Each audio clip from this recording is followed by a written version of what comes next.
to speak. My Lords, I declare my interest as a Vice President of the Local Government Association.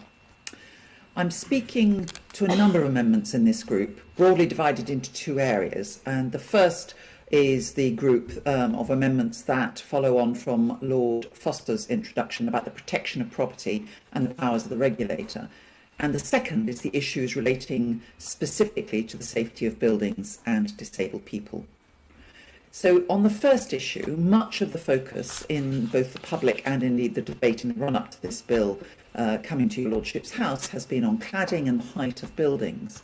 And as was discussed specifically at second reading, a far wider range of safety construction adaptation issues have emerged as secondary issues, generally meaning that too many buildings are not complying with even the old building safety regulations. And life safety isn't the only issue. Far too many buildings these days, new buildings, are being constructed in an unsafe way. The level of complaints against builders is the highest it's ever been. And Lord Foster of Bath outlined that very clearly. But secondly, I want to move on particularly to focus on the issues that disabled people face in a building when they are asked to get out of it, either in the event of a fire or even of a fire alarm if they don't know. And I really am looking forward to hearing Lady Gray-Thompson's contribution after her excellent speech at second reading. My Lords, I haven't always used a wheelchair, but I have used a stick and still use a stick on various occasions. And I have to tell you, there is nothing more frightening than trying to leave even a low-level building coming downstairs with a stick with people racing past you. It took probably the second time I had to do that coming out of a building with a fire alarm before I realised I was as much danger to the people trying to race past me as it was to me because of the risk of falling. Over the years, I've been twice in hotels where the fire alarm has gone off in the middle of the night. Once when I was trying to use my stick, the second time because I was in my wheelchair.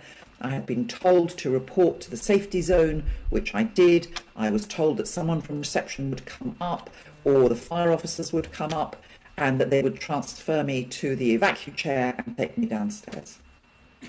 20 minutes later, I was still sitting there. My Lords, I have to say to you that this also happened to me in Portcullis House about 5 or 6 years ago. And as a result of that, all credit to the House's authorities, that was remedied and there is now a new arrangement. But my Lords, when you are sitting there and you don't know if it's a fire or a fire practice, and you cannot get out under your own accord, it is extremely alarming. So the use of PEEPs, personal evacuation emergency documents, are excellent, providing they work. And I've used them in workplaces, in homes, in hotels and in guest houses.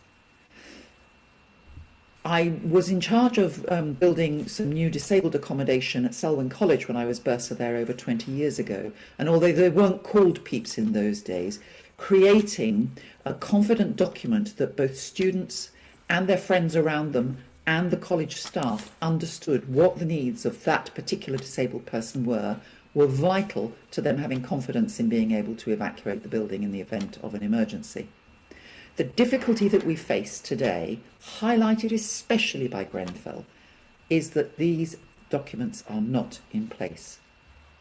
And I want to mention that many disabled people are very concerned that the Home Office has appointed the safety consultant, CS Todd and Associates. They've been given a new contract worth over £200,000. This organisation was responsible for drafting and editing a fire safety guide for the LGA that said it was usually unrealistic to expect landlords to put in place arrangements for disabled people to evacuate blocks of flats in the event of emergency. That's an interesting use of phrase because, as we know, my Lords, there were a lot of disabled people in Grenfell and flats increasingly are being built, so evacuation for disabled people is vital. I especially want to thank disabled campaigning group CLADG, a leaseholder action group led by disabled people, who have decided that they're going to take the Home Secretary to court on this particular contract. And they and Disabled News Service are really highlighting this issue. And it's important to note that 6 years on from Todd's advice, 2/5 of the disabled residents lost their lives in Grenfell Tower because there weren't the special arrangements in place to get them out safely.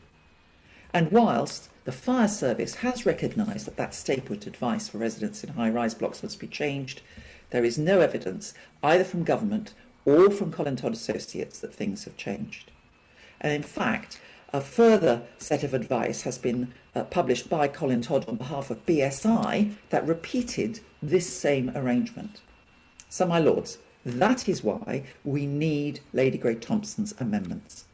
There is an adage in the disabled world about no decision about us without us. This is fundamental to human safety and human life, and it is vital that the specific needs of disabled people are taken into account in this bill.